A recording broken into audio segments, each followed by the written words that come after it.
सही बच्चों को नमस्कार। हम बात कर रहे थे नीट के जो पीवाईक्यूज पूछे गए हैं प्रीवियस ईयर क्वेश्चन के, उनका सोल्यूशन प्रोवाइड कर रहे थे। उसके तहत इलेक्ट्रिक चार्जेज एंड फील्ड, ये क्लास 12th का पहला चैप्टर है, इसके क्वेश्चन डिस्कस कर रहे थे। ठीक है, इसके कुछ क्वेश्चन हम डिस्कस कर चुके हैं, उनको इसी प्लेलिस्ट में डाल दिया है। जो प्लेलिस्ट बनी होगी इलेक्ट्रिक चार्जेज एंड फील्ड की, उसमें देख लीजिएगा। अब बेसिक खिदमत है, नेक्स्ट क्वेश्चन देखिए। ये question all India pre medical test, जिसको कि नीट आप कहते हैं, पहले पीएमटी होता था, सीपीएमटी होता था, सीबीएसई पीएमटी होता था, प्री मेडिकल टेस्ट, उसका 2003 का क्वेश्चन है। हम बार बार कहते हैं कि नीट में बहुत टफ क्वेश्चन नहीं आते, एक आध मैथमेटिकल फंस जाते हैं। क्वेश्चन कह रहा है कि an electron is moving around the nucleus of hydrogen.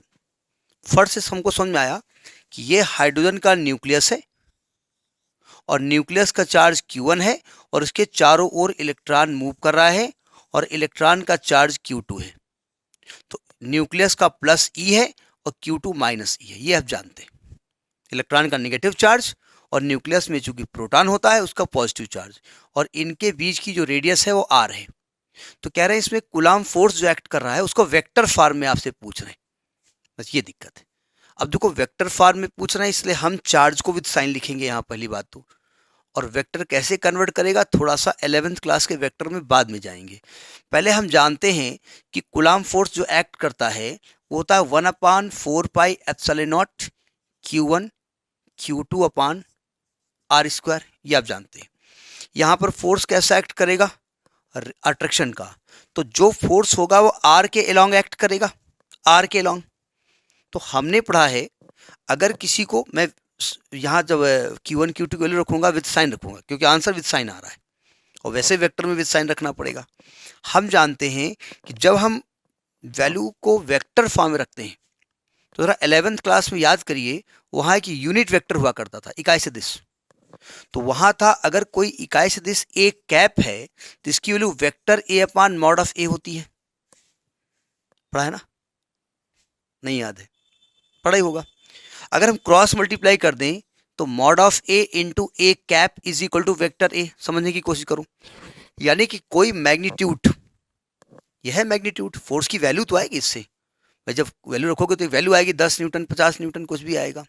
उसको वेक्टर में कन्वर्ट करना है तो जिस डायरेक्शन में वो फोर्स एक्ट कर रहा है उस डायरेक्शन के यूनिट वेक्टर से मल्टीप्लाई कर दो।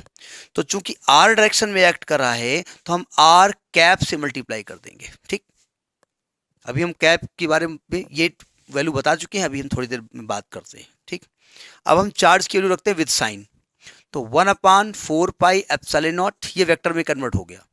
वेक्टर में Q1 हो गया E, Q2 हो गया minus E upon R² into R cap, तो आ गया माइनस, इसको K माना, K E² by R² into R cap. तो एक तो ये वेक्टर फॉर्म होता है, आपका आंसर इस फॉर्म में भी आ सकता है। आर कैप इज द इकाई सदिश, यूनिट वेक्टर। ठीक, अच्छा, यूनिट वेक्टर की वैल्यू अभी हमने बताई, अब मैं इसको रब कर देता हूं।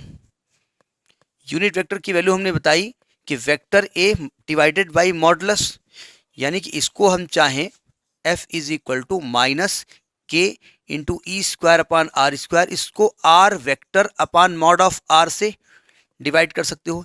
ये भी मॉड ही तो है, वैसे भी किसी वेक्टर का स्क्वायर मॉड होता है, वैसे भी मॉड है।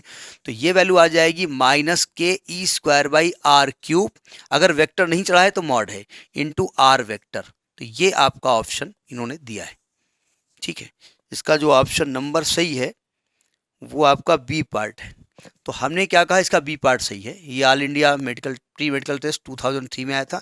इसका ये फॉर्म भी हो सकता है, आर कैप के फॉर्म में भी हो सकता है। ठीक है, तो अगर वेक्टर की बात ना करते तो हम यहाँ साइन ना लिखते, हम जो फोर्स लगाते वो बता देते कि रिपल्सिव या अट्रैक्टिव ऐसा बोलेंगे, और कुछ नहीं लगाते।